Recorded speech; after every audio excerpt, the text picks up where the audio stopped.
The world today is broken. Business, financial, and political leaders have led us into despair, and the selective pop culture style news that floods our mainstream media have done nothing but fuel anger and confusion among the American population and the population of the world. Fortunately, there is a logical solution to fix many of the ills that plague us all today. But one of the hardest things for a culture to do is step back and realize that a major shift needs to occur in order for the future of their children to be secure. The solution is simple, but it is not easy.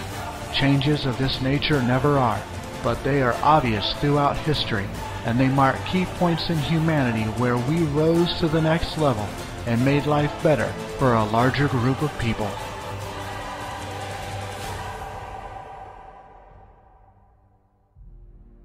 History can be broken into levels of development. Level 1 showcased the nomadic and cave-based humans, capable of only sustaining themselves, their mate, and their children. Level 2 showcased the hunter-gatherer humans, capable of sustaining their group.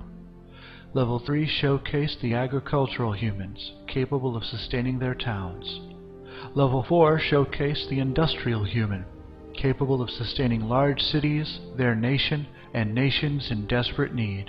And now we are at the doorstep of Level 5, the technology human, capable of sustaining the world and the entire human population at a high standard of living.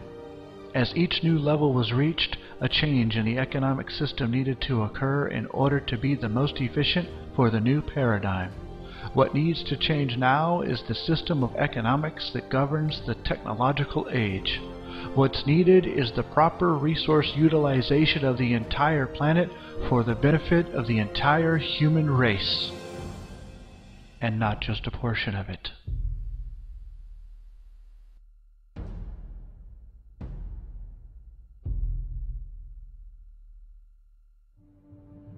But before we detail this change, we must start by addressing the problems we're facing today and the root cause as to why we have them in the first place. Only by understanding our problems and how they came about can we begin to develop a solution. We have inflation, ever-increasing taxes, significant unemployment, political corruption, energy concerns, financial instability, crime, environmental issues, and so much more. It is obvious why the world is so stressed and humanity suffers as it does. Now, more than ever, is the time for humanity to stand up and do something about it.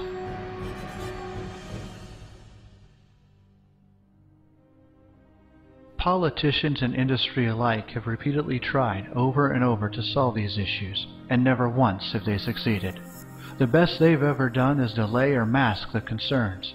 The reason for this will be made clear during this video, but in short, it's because no one has ever seriously addressed the root cause for all of these issues, and that cause is the outdated system of economics we use around the world today.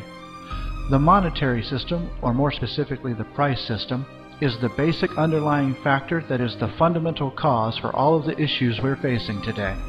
By definition, a price system is any economic system that affects its distribution of goods and services with prices based on commodity evaluation and uses any form of money or debt tokens.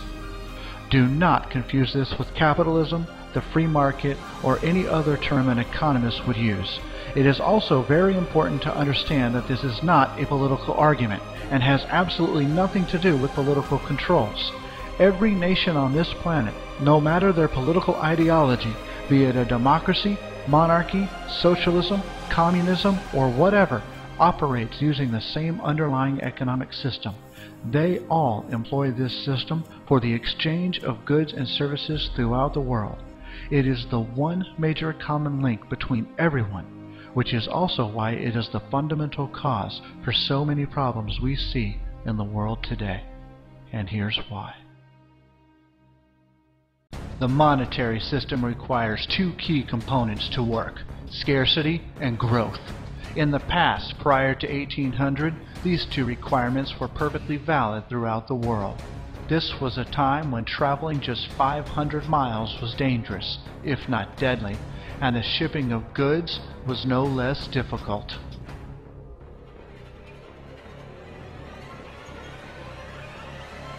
Scarcity is very important in this system because it serves the purpose of establishing value, price. Think back to Economics 101, supply and demand. The less the supply, the more scarce it is. Therefore, the price is higher. The more the supply, the less value it has, so the price is lower. Prior to 1800, there really was true scarcity as a natural phenomenon, and since modern civilization was still rather young, there was plenty of room for growth, so both requirements were satisfied.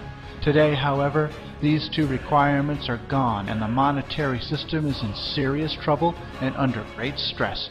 Just look at all the financial industry problems that have destroyed lives in the past few years alone. They are impossible to ignore. Scarcity has been eliminated by the advent of technology, and with the absence of scarcity, there is simply less growth. We have reached a point where we can produce more of everything than we can consume, and the only true expansion left is into the stars, which itself is severely restricted by cost. In the monetary system, money, or debt, is the lifeblood of the system, and therefore it is necessary to continuously create new debt to validate the existing debt. So our financial manipulators are always seeking new ways to justify the creation of additional debt. They are willfully blind or blatantly ignorant of the root concerns. Just look at how in debt our society is right now as compared to just 50 years ago.